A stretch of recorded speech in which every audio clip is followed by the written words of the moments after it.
नमस्कार, स्वागत है आपका नेटवर्क न्यूज में। आपके साथ मैं हूं सपना दुबे।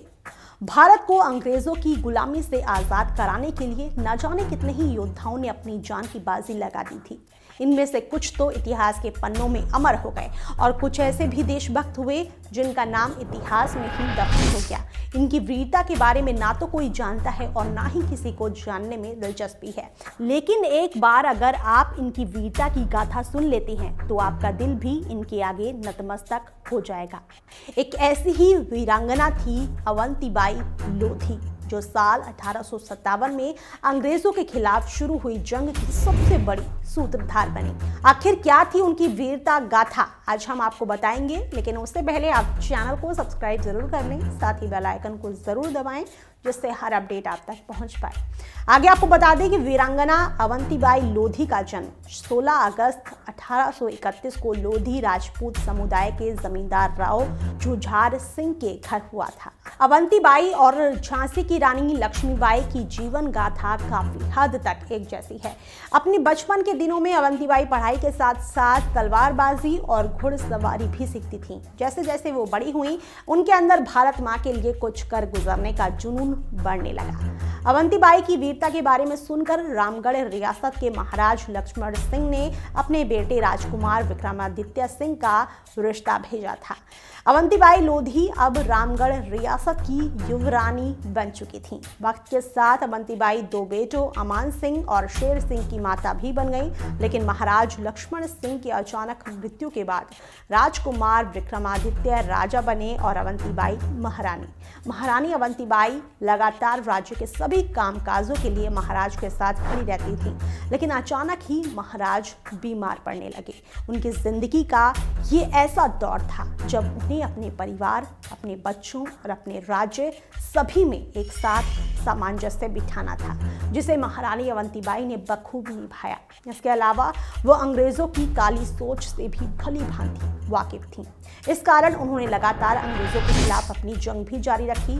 1857 के दौर में लॉर्ड डलहौजी गवर्नर जनरल था और उसने ये नीति बनाई थी कि जिस राज्य का कोई बालिग उत्तराधिकारी नहीं है, वो राज्य ईस्ट इंडिया कंपनी में विलय हो जाएगा और उसे कंपनी के बनाए नियमों को मानना ही पड़ेगा। रामगढ़ रियासत के पास भी बालिग उत्तराधिकारी नहीं थे। लॉर्ड डलहौजी ने इस अफसर को अपने हाथ से जाने नहीं दिया और जबरन रामगढ़ पर कब्जा कर लिया। अवंतीबाई भी कहां अंग्रेजों की गुलामी मानने वाली थी। उन्होंने अंग्रेजों के खिलाफ मोर्चा खोल दिया और सभी राज्यों को चिट्ठी के साथ कांच की चूड़ियां भेजी। उन्होंने सभी को ललकारते हुए कहा कि भारत माँ की रक्षा के लिए या तो खड़े होकर कमर कस लो या फिर ये कांच की चूड़ियां पहनकर अपने महलों में डूब के रहो। जो राजा अंग्रेजी हुकूमत से त्रस्त हो चुके थे, उन्होंने महारानी अवंतीबाई की वीरता की सराहना की और कस ली अपनी कमर अंग्रेजों के खिलाफ। इन सब का नेतृत्व कर रही थी महारानी अवंतीबाई लोधी।